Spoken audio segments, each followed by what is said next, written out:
Hey everyone, welcome back to my channel. Today I'm going to talk about resume tips for the oil and gas industry. Before we get to the content, please be sure to like this video, subscribe so you can get more content in oil and gas and professional development topics, and please be sure to comment on the video below so I can incorporate your feedback into future videos. Please be sure to hit that notification bell when you do subscribe because I upload every Friday and every Sunday. Every Friday is a professional development topic, such as this video, and every Sunday is a technical review. Well, let's get to the content. The other thing that I want to mention is this is coming from a reservoir engineer, from someone who's had a few years of industry experience. I am no career coach or resume expert, so if you're looking for someone to provide you that kind of advice, go ahead and watch another video from a career coach or go get a career coach or consultant. This is a video providing my experiences of what has made a successful resume for me and for other folks that I have worked with whenever providing feedback on resumes. There are 10,001 ways to write a resume. Let's face it. All the tips I'm going to give you, you may have heard some of them before, but there are others that you may want to take into consideration, especially for the oil and gas industry. These are tips that have been given to me whenever I was updating or even starting my resume from scratch. The first tip that I'd like to talk about is the length of the resume. Keep your resume 1 to 2 pages. No one wants to hear your life story in detail or read every single publication that you've written.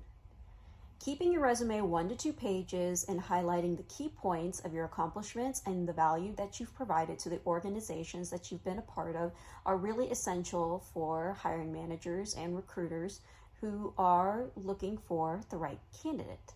Now, the only exception that I'm going to make with respect to the length of the resume is if you're a scientist or you work in academia.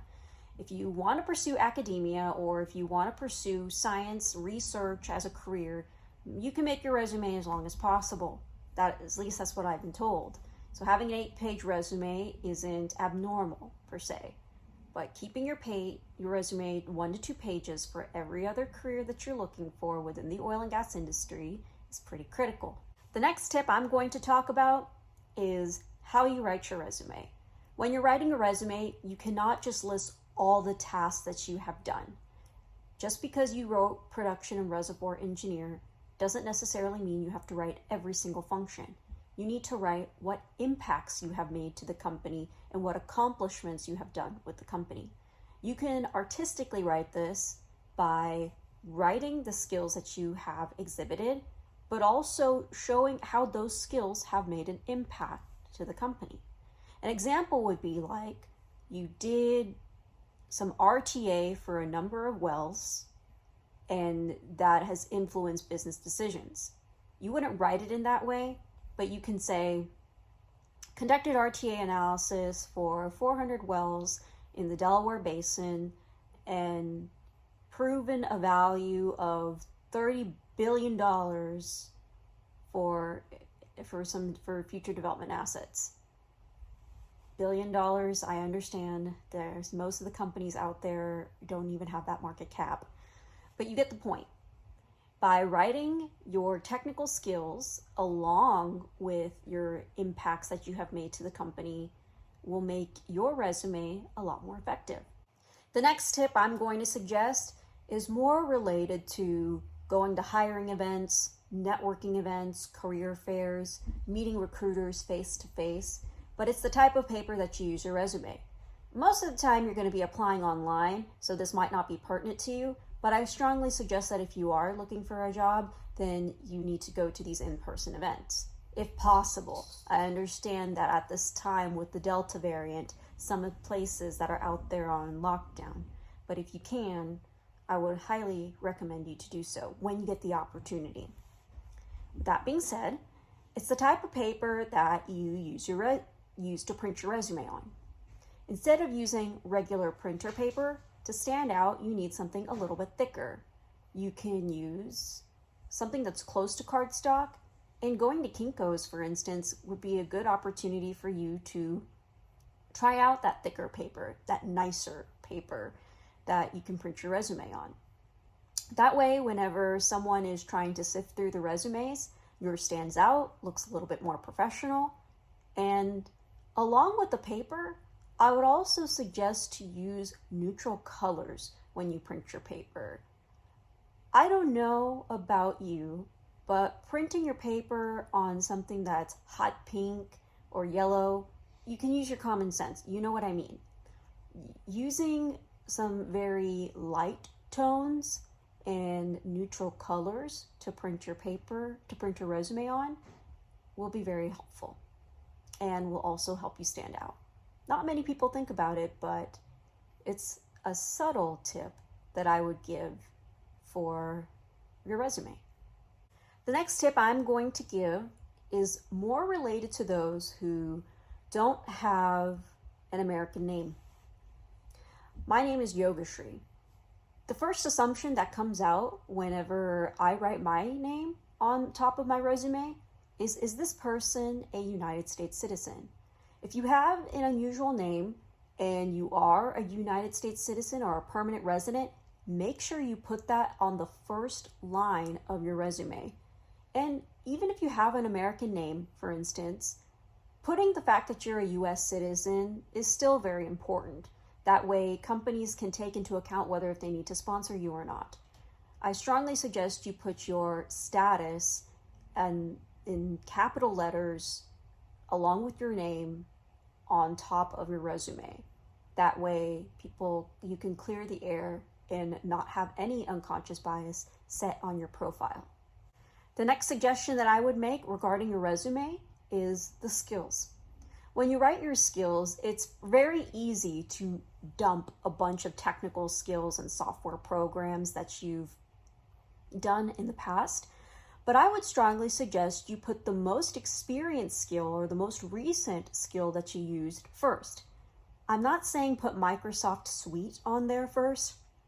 What I'm trying to say is if there is a specific software such as Eclipse or CMG or Petrel or Harmony, for instance, and again, I'm saying these, I'm not sponsored by any company or anything, I would suggest you put those softwares first. That way, that's the first thing that hiring managers and recruiters will see whenever they read your resume.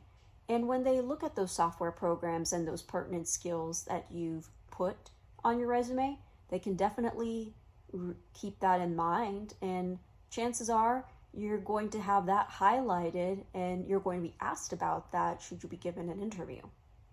The next tip I'm going to talk about is the bullet length.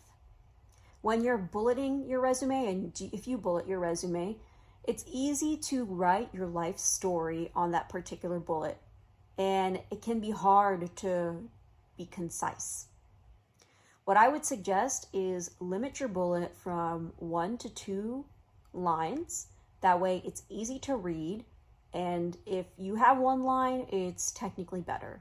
That way your resume is concise and you will not give a hiring manager a hard time. I know it's really hard to be concise, but if you're not able to put it in 1 or 2 lines, then you need to really think about what is the best way to describe your impact to the organization or the skills that you have obtained during that particular role. It may be that it wasn't that well defined if you're struggling to write 1 to 2 sentences. In that case, I would suggest you reach out to a peer and talk about what role like a trusted peer, and talk about what role did you serve and what impact you made, and work with them to come up with 1 to 2 lines in your bullet. Now that I talked about the bullets, the other thing I want to talk about is margins. I spoke about keeping your resume 1 to 2 pages, and I've been guilty of this before myself, but making sure your margins aren't too narrow, because people will notice. When your margins are too narrow, meaning less than ½ an inch of space, then it's going to be hard for the printer to even print out your resume. And it may not look that professional for hiring managers and recruiters, because they will understand that you're trying to stuff as much information as possible into your resume. Having at least half an inch, I would say, is for your margins, the extreme that I would say you need to go to. The next tip I'm going to talk about is font sizes.